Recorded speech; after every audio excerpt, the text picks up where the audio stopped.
Hey everybody, welcome back to Starcastic Remarks. We're continuing our off-season series entitled Stars Fan Stories. We have a brand new episode here for you today, going live every Tuesday on YouTube at 7 o'clock p.m. Except for one exception. We'll talk about that later.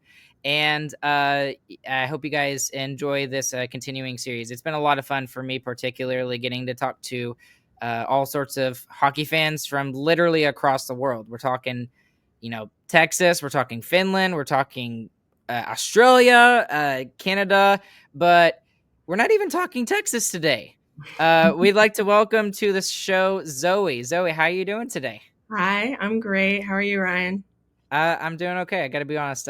We were talking a little bit before we started recording. Just like, I am very tired right now. The day we're recording this, it's July 7th, so it's like post 4th of July stuff. So, uh, hmm those of you that know me really well, I shoot fireworks like crazy, and I do it for days, and I love it. So, did a little bit too much of it, but it's okay. Anyways, but Zoe, can you just tell us a little bit about yourself? Non-hockey related stuff. So, like, social security number, credit card Yeah. information. Mhm. No, but like, just tell us, like, what do we need? What do we need to know about Zoe? What are some of your favorite things about yourself? Sure. Well, first, I'm really excited to be here. I've been listening for a while now. I am from Ohio. Like you said, I'm not from Texas. I've only been once, actually. And I'm a journalist and I love all things crafts. I have two cats. They're my favorite things ever. And I love my plants, but they get eaten by my cats. So, yeah, I am really enjoying the summer. I'm kind of a summer girl. So I've been out doing all the markets and shopping and everything that summer brings when I'm not sitting in front of my TV watching hockey. So yeah, I think that's me in a nutshell, I guess. No, that's a good summary. Uh, so what do you do being a journalist? Like, what do you specifically write about? So I used to do local journalism, but now I actually work for a local university. So I'm in their marketing department, and I basically interview students, alumni, faculty, and kind of get their stories and feature them and do some social media with it too. So, kind of all things content. But yeah, I'm trained as a journalist. Okay, very cool, very cool. So, and then I'm guessing you're more of a cat person. What are your cat's names? So I have two that are like one just turned one, and the other one is 6 months old. I got them within 2 months of each other. My first two cats ever. So it's been kind of chaos, but a lot of fun. And one's a tortie, so she's Tortellini or Lena. And then I have a little tiny tabby, and she is Mozzarella or Ella. So yeah. Oh, that's so sweet. Well, uh, for the longest time, I was actually a cat person, and I still am a cat person. I like cats, but my wife had always wanted like a family dog, and now that Mhm. between with me and her having three kids, I think I forgot how long ago it was a little over a year ago, I guess. Now at this point, but she always wanted a family dog because that's Yeah. just what she always wanted. So for her birthday, for mostly for her and for the kids, we actually got we were told it was an Australian Shepherd, like three quarters Australian Shepherd. I don't think she really is, Mm. three quarters, but she's still a sweet dog. Her name is Sage, and she's about 2 years old at this point. So she's kind of rubbed off on me a little bit. So now I like both, but I still think I kind of lean more towards cats a little bit. But it is what it is. But Yeah. um, okay, well, let me ask you about. Okay, how? Because I mean, like you mentioned, you're from Ohio, and you've only been to Texas once. You mentioned, so how why Dallas? Why how did you become a Dallas Stars fan? So I actually am a quite new hockey fan in general. Being from Ohio, I mean, we have the Columbus Blue Jackets, but still that's about 2 hours away from me. So it's not a thing. Like we do football here, we do baseball here, but hockey's not a thing that you grow up with your family or anything like that around here. So basically I love reading. That's something I didn't say at the top about myself, but I love reading, sitting in front of my bookshelf here. But um I was reading a book and there was a team mentioned. It was the Bruins. But yeah, Boo. it was the Bruins, and it was kind of just a side thing that the characters, they would go out and watch the games, and they mentioned like throughout the book watching these games, and that the score was 2-3 and that they won or they lost, or I don't even remember. And I remember texting my friend who's way more into sports than I was at the time and saying, how could a football team lose 2-3? I know it's possible, but I was like 2-3 is not a score that you see in football. And so then I learned that the Bruins are a hockey team, and that kind of challenged me. I don't like not knowing things. I'm kind of one of those people who, when I don't know something, I like research all about it. I have to know. I need to learn about it. I love trivia, so I just want to know all the things. So that's kind of how I got into hockey. And then Dallas specifically, I kind of building off of that, something I didn't know. I wanted something new. I wanted not like an original six, because I had known about kind of like the Rangers and the Maple Leafs and stuff like that. So I didn't want one of those teams. And I had family who I then learned were like into the Blues. And so I didn't want the Blues either. So I Sorry, kind of excuse me as I throw up a little bit. fair enough, fair enough. I kind of wanted something that was all mine, and so that like discounted the Blue Jackets and all that. And Mhm. as you know, the Stars are kind of hidden from the world of the NHL and all of our big media channels. So I kind of latched onto them, and I found that they were such a cool, like, spunky team out of Texas where you don't expect hockey to be, at least as like a non-hockey fan. Now I'm like, yeah, Texas hockey, yeah. We got to be in the South. We got to be everywhere. But yeah, so that's kind of how Dallas came about. I love the green. So yeah. So was it like a specific player, or was it just like the color scheme, or like so why specifically Dallas though? Yeah, so I was looking on Twitter a bunch around this time, and I had a friend who was a Kraken fan, and that's also like a cool, spunky team coming up. So I was kind of looking through just like plays and highlights and different stuff like that, and I think it might have been like a Seguin highlight or something that I saw that I was like, "Ooh, that's really cool!" Like I love what was happening, and it might have been like a him and Ben thing. And then of course I got into like the lore of the Ben again, this the Renaissance and all that. But yeah, so it was kind of organic off of Twitter, just kind of being interested in the team and then kind of diving into it and seeing. I think I saw the Sagan family dogs, and I was like, oh, I love them. So Yeah, I it's got like, to. yeah, building off of that. Do you remember your very first Stars game? Like whether it was like just a portion of it that you saw, or whether it was the full length game. What was like the first Stars game you remember seeing? Yeah, so I think it might have been the 2 days after I kind of went on this discovery, because the Stars weren't playing for a minute, and it was right after New Year's, so it was early January. They were playing the Ducks, and I don't remember much about that game, but I remember Trevor Zegras stole Yanni Hakanpää's stick, I think, Oh, I and he love got that. yeah, he got a Even penalty. I was just like, okay, Trevor, okay. I just sat there and I just laughed my butt off for probably about 5 to 10 minutes. I couldn't even take notes on the game because I was just sitting there going Yeah. back and watching the same play. I was just like, did he really just try to do that? And then he tried to play like, what? What did I do? I love that. I'm sorry, keep Yeah. going. So that was like my first game that I had like sat down and watched. So I mean, maybe the expectations were set weirdly for that game, but I was like, this is hockey. So so yeah, it was just kind of from there, fell in love with it, started watching every game. So yeah. So when you first started watching, and you mentioned that you're kind of a newer fan, and there's like the disgruntled veterans like me. Even though I'm only 31, I consider myself a disgruntled veteran because I was born literally with this team. I was born in Oh, July of '93, and they wow. played their first game in October Yeah. of '93.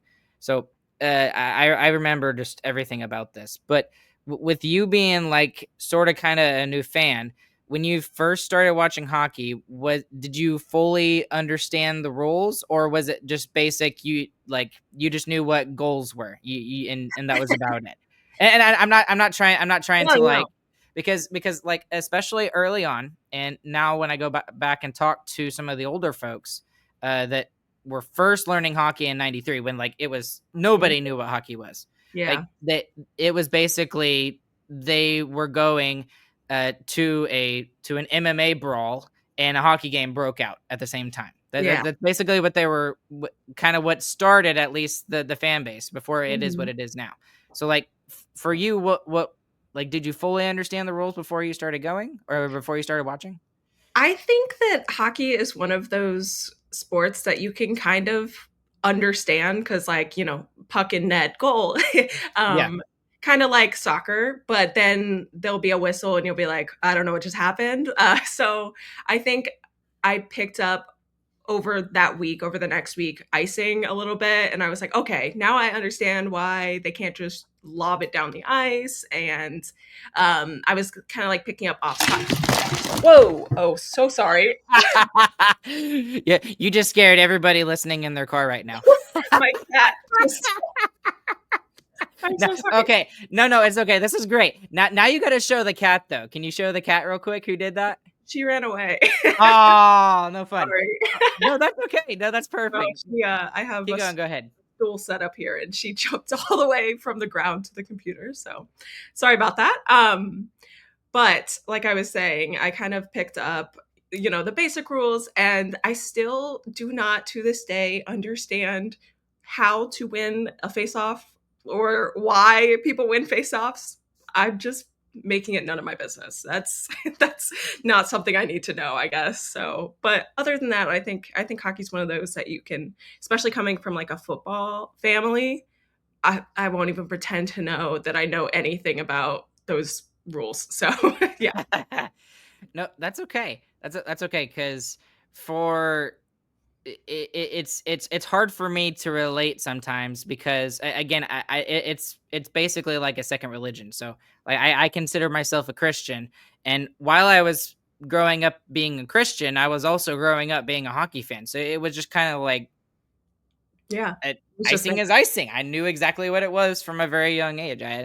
And so I guess my question to you, and this is not really one that I've been asking everybody, but like, how did you pick up on the rules? Was it literally just watching the games, or did you like use other references? Did you watch YouTube? Was it maybe books? yeah, I think it was mostly from watching the game, but then it would be like, okay, I really need to know, like, excuse me, I really need to know, like, the specifics on why that's happening. So I'm glad you actually brought up those examples because I actually forgot, but I would like look up YouTube videos on, like, they would have like the 30 seconds, here's what icing is, and then they would show you. So kind of like hockey for beginners was kind of like my crutch there as I started to learn the rules, Yeah, like Hockey 101, or like they have those for dummies books. Like when I first started podcasting, I was just like, I really need one of those podcasting for dummies books. Like I had no idea what I Mhm. was doing. Uh, but yeah, that's interesting. I was just curious, because I like that's the one thing that I think hockey has kind of a bad rep with, if that makes any sense. They like to gatekeep their sport sometimes. Mm, And I don't feel like fans in the South do it as much, because fans in the South are not the OG fans of hockey, right? It's mostly the fans up north in Canada and in the northern United States.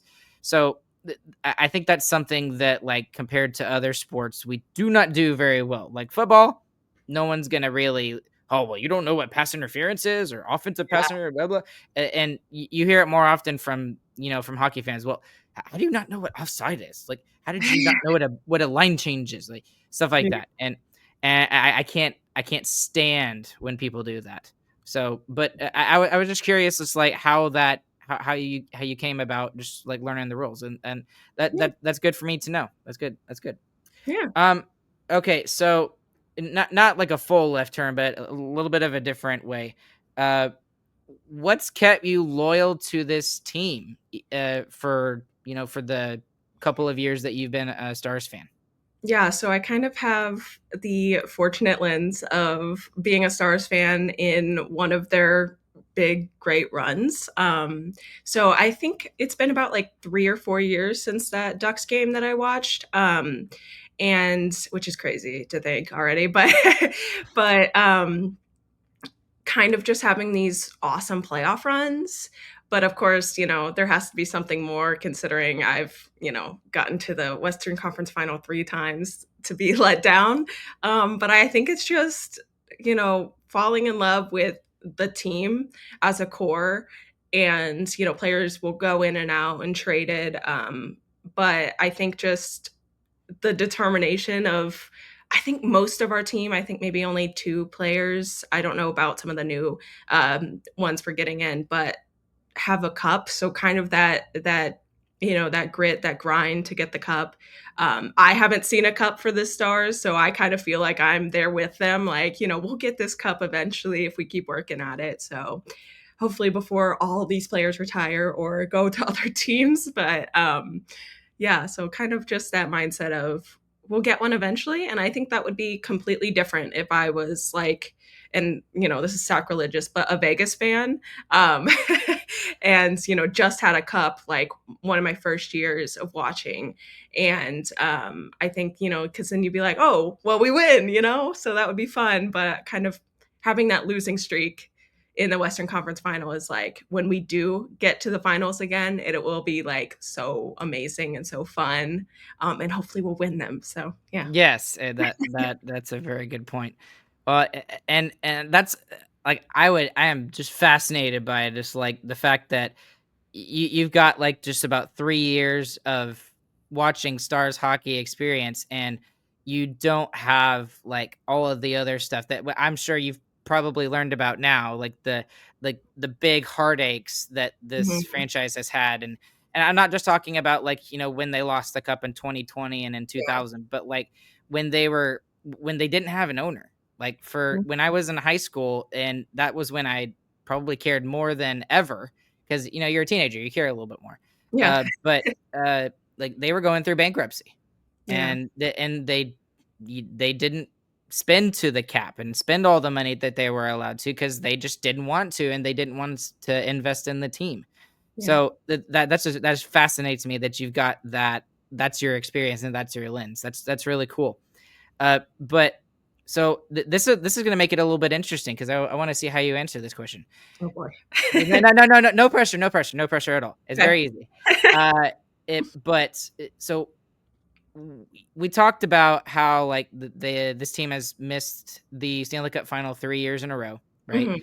And do you have like a heart wrenching moment where it just like sinks you to the bottom, and you fall more in love with this team because they just are in the pits of despair. Like for example, I'll give two. Uh, 2000 when Jason Arnott scored the goal in the Stanley Cup final and the Stars were not able to win it back to back. And then one that's even more recent that a lot of people can kind of relate to is the 2019 Jamie Benn wraparound goal, not goal, against Jordan Bennington, but it was probably an eighth of an inch off from going into the net. And of course, we know what the Blues did in 2019. Mhm. They won the cup. So, is there a moment like that sticks in your head more than the others? I think what what's coming to mind right now is kind of when we were in our cup run probably 3 years ago for the Western Conference against Vegas. When Jamie got like his suspension hit, I kind of Oh, knew I at knew that that was moment. coming. Yeah, I knew at that moment like this is the end. And it sucked because I think that was probably my first playoffs that I watched. So at that moment I was it was like, oh my gosh, we made it to the second round, we made it to the third round. And then we ended up winning a couple games in that series, and I think pushed it to 6. But I knew kind of in that moment I was like, we're down a captain and we can tell that we're kind of losing morale with the way that, because I mean, Jamie, he has his moments like that, but you can tell when he's really frustrated. So I was like, if he's kind of on that way, then you can tell like the whole team isn't feeling this. And yeah, it was kind of heartbreaking in that moment just to kind of realize this is it, but I still have to watch several more games of them losing. So Exactly. Like, why do we put ourselves through this? Like, and I even feel worse for the people who listen to our podcast or watch, because I'm like, I feel obligated to do it because I have the podcast and like I have to know what happens, right? yeah. But like you crazy people who just watch it just because, and you know the final like we all knew what the final outcome was last year. We all Mhm. knew. Like by Yeah. after game 3, I think all of us in the DFW area and all of the Stars fans just knew that it was over. Like we just knew like it, Yep. but you kept coming back. You It's kept great. coming back, and Yeah. it's just like, why? Why am I choosing to hurt myself more? It's like that funny that funny quote. Okay, I'm here. I'm ready to be hurt even more. And it's just like, Right. well, like why do we do that? It's crazy. Um, Let me ask you this because I want to get your opinion on this. This is actually a hockey question, so this will be like interesting. So Chris and James and I have been speculating about Jamie Benn in particular, and the Mm, fact that maybe the physicality is more gone from his game, but he can still do it, right? yeah. So what we talked about was we didn't really see that a whole lot in the playoffs this past year. We saw it a little bit last year. He was actually one of the better players towards the end of last year's run. Yeah. And then you just mentioned him in the playoffs in the when we were down against Vegas. But that moment that you just talked about when he, kind of cross-checked Mark Stone in the back of the neck, was that the moment that his physicality died? And what I mean by that is after that, he seemed a little bit more hesitant to do things because Yeah. he didn't want to get his team in trouble. And Right. it almost feels like that moment was a defining moment in his career because it made him less impactful. It made Mhm. him I don't want to say less useful because he's still a very useful player, Yeah. but I mean truly less useful. Uh, do you again? That's just pure speculation, and again, reading too much into it. But like, does that kind of make sense? Yeah, no, I think thinking about it that way, definitely I feel like maybe he thinks he let the team down in that moment, that they had kind of this amazing run, and that they really had a chance at the cup that year.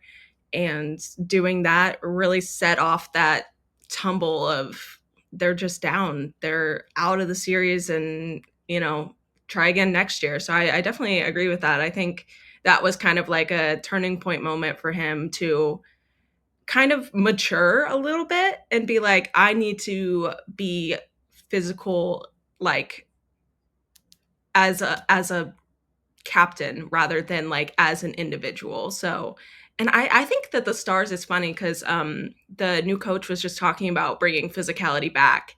And I think it's funny because my experience with the Stars is they are not a fighting team. You never see them fight. It's very rare. And it's actually funny because I will talk to my friends of that are fans of other teams, and I'm like, not our team. We don't do that. So it'll be interesting to see kind of what physicality can bring us, and hopefully it's not more, series changing penalties and suspensions. So yeah. Right. Well, and just so for those that are listening, at the time of this recording, we're recording this on July 7th. So if there's anything else that happens afterwards, we don't know. I mean, you obviously know at this point because you're listening to this later. But uh, so since you just mentioned Glenn Golitzson, we can jump back to that for a second. Yeah. So the only moves we know about, audience people who are listening to the episode, Glenn Golitzson was named the head coach of the Dallas Stars. Neil Graham is the assistant, and it looks like he's going to run the power play, which is kind of what a lot of people started leaning towards a little bit once they realized that maybe Neil Graham was not the choice. Um, and then there have been a couple of trades and a couple of people who have left the team. So the biggest ones, Mikael Granlund, who they got in, he's gone. He signed in Anaheim. And then Mason Marchment was traded to Seattle, which Okay, I like Seattle, so I'm happy for him, but at the same time that I hate that. Yeah. And then in free agency, they didn't do very much. They did bring back Colin Blackwell. But the one that's interesting for you and why I'm bringing it up is Radek Fox returns to the Stars. So you were not a Stars fan at the time during his first tenure here, and he was here for about a decade. Yeah, And I was on so the tail end. I remember his last oh, couple years. okay. Yeah. So you do. Okay. Mhm. So what do you what's your opinion on like the current state of the Stars? If there's like a State of the Union address for the Dallas Stars, a lot of people the general feeling is the Stars are going to take a step back. That's at least that's the feeling. That's what I'm seeing from a lot of people. And do you agree with that, or do you still think that this team is a perennial Stanley Cup contender? I think so. I think we have a lot of hungry players. And so I think adjusting to a new coach will kind of pull us back a little bit. But I think that, with the players we have, Jason being in the forefront of my mind because I know his contract's coming up, I think, next year. So I think that we'll still want to push to be a cup contender for what we're doing right now. And I think that we still have those key players. I know, losing Mason, losing Miguel, those are, two that did well for us, at least in the playoffs, in the last couple months that we had Grantland. But I think that we still have Rantanen, we still have Hintz, we still have Jason. Like we have all these players that I think can still build a good team, and I think they still want it. So I think we're in a good place. I hopefully. So Yeah, and that's I think that's what a lot of people are why they're feeling so negative is because your big acquisition was Mikko Rantanen. and we could. Yeah, and now that the effect of him being the shiny new toy is not there anymore, then everyone was like, "Oh, well, we're really excited to see what they do," and then they didn't do anything. Yeah. But that's because they couldn't. They had to find cap space for the players that they had to bring back, Yeah. and Mason Marchment was kind of the casualty of that. And I hate Mhm. that so much because after hearing Glenn Golitson's press conference, that made a lot of Stars fans feel better. But Yeah. like, I would have loved to see him in this system that Glenn Golitson is talking about. Like he was talking about, well, I don't really have one coaching style I'm going to deal with, but he did say the one big thing I do want to change is the physicality's got to go up 1% every game. I'm paraphrasing, but Yeah. and I would have loved to see Mason Marchment in that capacity. It would have been so cool, but I think adding Foxa back into that mix though with the does help. physicality, yeah, Yes, that will help. absolutely. But yeah, and the Mason thing, I was like, oh, but Seattle is fun. So Yes, and like there have been few fan bases that I have enjoyed myself, being talking and engaging with on social media. One of those is Winnipeg. I really enjoyed when we played Winnipeg this year. They weren't butt heads or anything like that. And then the other one was from a couple of years ago when the Stars played Seattle in the playoffs. I was just like, why are y'all being so cordial to us? Like, like I even went on a couple of Kraken podcasts and they were just all nice and like your yeah, team is great and I was just like, what is going on here? Like I was not used to it, and then of course now I was expecting stuff like the Minnesota fan base, and I'm just saying on social media. I know not every fan base is like out to get you and rude and mean and everything like that. Stars have some bad apples in there too. yeah, If absolutely. everyone knows what I'm talking about, yeah. But like like Minnesota, Edmonton, I couldn't stand Mhm. engaging with them on social media. I just couldn't. Yeah, But at least that's where Mason went. He went to Seattle. So um, I'm kind of setting you up a little bit for this next question because you told me about this kind of off air a couple of weeks ago when we first talked. Uh, can you tell me about the little blanket that you made? yeah, of course. Well, little, I wouldn't describe it Yeah, as. yeah, that's not little as in really, really gargantuanly large, I guess. Yeah, it was. It's It ended up pretty big, just because I don't know how to do math. That has never been my thing. I'm a journalist, so yeah. So I kind of started a what I called the scoreboard blanket. I actually got that name from another fan who was knitting in front of me at one of the Stars games that I went to. I kind of explained the idea. It was a November game, so it was a month into it, and she was like, "Oh yeah, you could call it like a scoreboard blanket." So it basically detailed the wins and losses and overtime wins and losses of the season. Every single game got a row based on each color. So it was like green for win and white for loss, and then other colors for overtime. So that was kind of my big project for 2023-24 season. And that kind of took off on social media, which I wasn't even going to post it, but my Kraken friend actually, she was like, yeah, post this really cool. And so I posted it on Twitter initially, and the all I wanted out of that was for the Stars like social media admin to like it or comment or retweet it, something like that. And then they did like 10 seconds after I posted it, and I was like, oh, because they're so active and they love their fans, not that others don't, but I've had great interactions online with the Stars admin.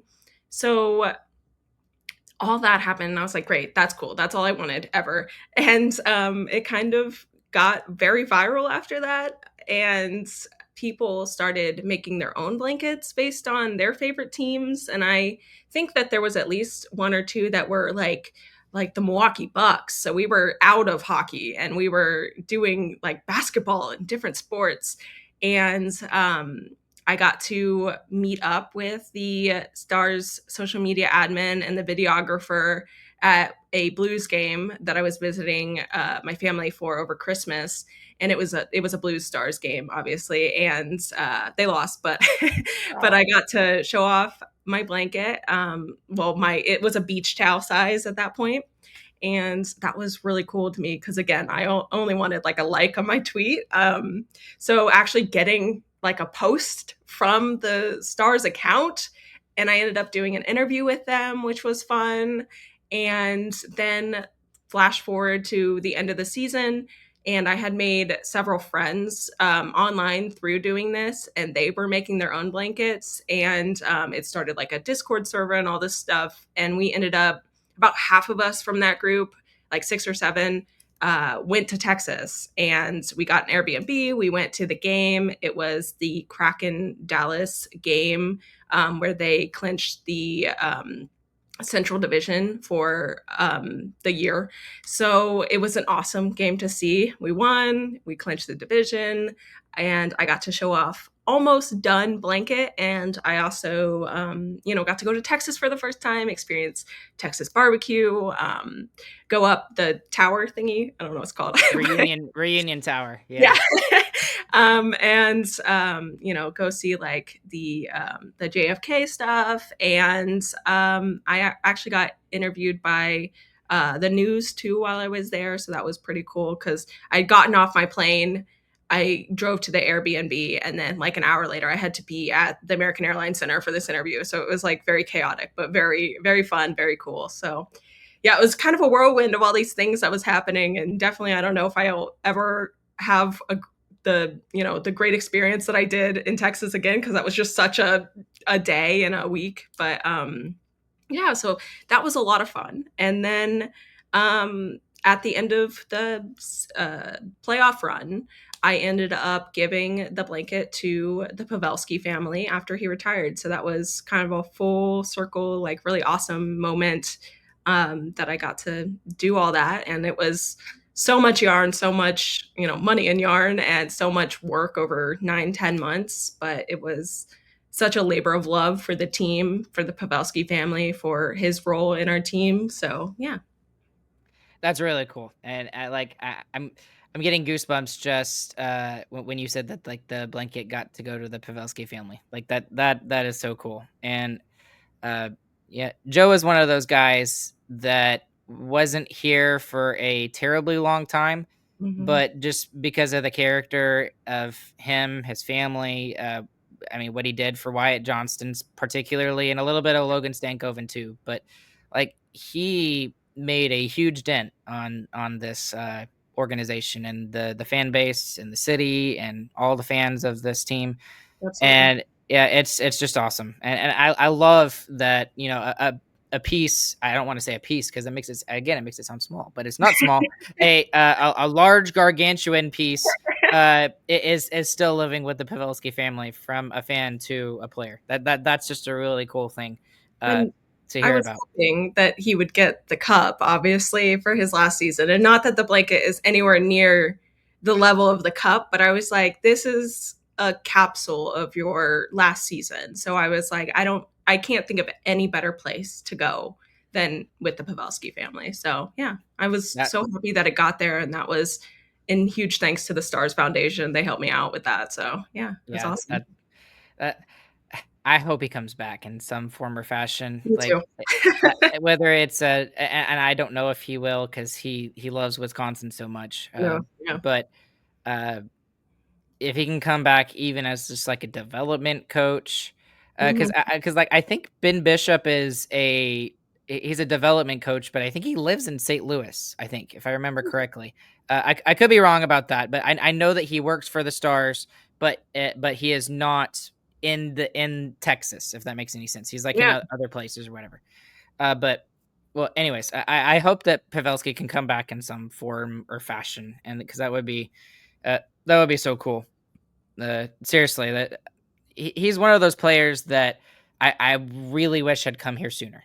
Yeah. That's my only regret. My Hmm. other than him not getting the cup, my only other regret is that he just didn't get to come here sooner, so I couldn't be a fan of him earlier. Yeah. Um, well, let's wrap it up with a couple of questions, and because I can't believe it's already 36 minutes. That's nuts. Uh, so why? Two questions, then we'll wrap it up. Why do you think the Dallas Stars fan base is so special? Like, what made you connected to them so quickly? You know, being a relatively new fan. I think we all kind of have this outsider mindset to us with kind of what I said before with, Texas not being a hockey place and also kind of the NHL forgetting about us a lot. I think that we kind of all have this underdog outsider mindset, which is crazy with the team that we have right now. But I think that kind of all brings us together to, kind of fight for the team and kind of push. We are as good as this team, and this team, we just are down in Texas and we're not seen as much. So I think that that definitely has a spark to it. It makes us, want to fight for the team. And I think the team gives us that in return. They see us, you know, showing up to the games and filling the American Airlines Center and, following them when they're away. So I think that there's definitely, that give and take with the team. And I'm sure that every team kind of has that experience. But with my experience with the Stars, I think that the staff that they have and the players, just everyone is grateful for us and we're grateful for them. I don't think it's ironic that there was an athletic.com article that came out right before the draft, and they interviewed a certain amount of, players, that could be selected in the draft. And the top team that was selected from a majority of these prospects was Dallas. That's where they Mhm. wanted to be, who they wanted to be drafted by more than any other team. And no, not Florida, not, one of these other top tier, what you would consider original six teams or whatever. It was Dallas. Yeah. And I think that's kind of what you're talking to, is that there's something special here. Hmm. Last question, and this is the same question I ask everybody to kind of end their episode. Imagine the Stars are actually listening to this episode right now. Whether it's, yeah, I know it's a little intimidating, but like, imagine they're listening to this episode now. Whether it's the whole team, whether it's a certain group of players, uh, whoever. Uh, what would you want them to know? Like, what would you want to say to them? Just about whatever. Oh man, that's a tough one. We It's a didn't good prepare one. this one. No, no, I didn't. I did not prepare you for this one because I wanted to see what you would say. Yeah, well, I kind of just think this might be a little cheesy, but I honestly, the person I was 4 years ago is completely transformed since I started watching hockey. And that might be intense, but I've met so many friends through watching hockey and doing the blanket and being on like hockey Twitter and different social medias. Um, I met my partner actually through hockey and the blanket, so that was kind of cool. Just a little cool, I don't know, but No, that's really cool. yeah, because he actually lives here too. So it was, and he's never been to Texas, so it's a little weird that we kind of found each other, but it's awesome. And everything's kind of changed since then. So I guess it's just thank you for being a fun, spunky team to watch, to follow, to be a fan of, to enjoy as the season goes along. And because I know the season is really long, and I couldn't ever imagine being a player or a family member of a player, because that's just such a terrible long season, but it's great for me. So yeah, just thank you for being the show that I love to watch. As my baby nephew says, my favorite show is hockey. So yeah. That's awesome. Well, Zoe, thank you so much for coming on. It's been an absolute blast. I hope we can get you down to Texas again sooner rather than later. Hopefully. And if you ever, you're coming or something like that, you make sure you hit me up or you Of or you hit course. us up, and we'll make a time to kind of meet in person because that's something that I would love to get the chance to do with you. So Yeah. again, thank you so much for coming on. Yeah. Thank you. I just want to thank all of you guys who are listening to the episode as well. We appreciate you guys doing this. Uh, if you are listening for the first time, please consider clicking like and subscribe on this YouTube channel and also hit that notification bell. We are going to continue this off-season series throughout the summer. We're going live every Wednesday night at 9:15 just to talk about the latest hockey stuff that's going on. Sometimes we'll just talk about nonsense related stuff because sometimes we need things to talk about in the middle of the off season. And as always, just make sure you follow us on social media at StarcasticR is our handle, and we're basically anywhere and everywhere. So along with Zoe, my name is Ryan. We'll catch you guys on the flip side. We hope you guys have a fantastic morning, afternoon, evening, whenever you guys are listening. Zoe, can you give us a go stars? Go Stars.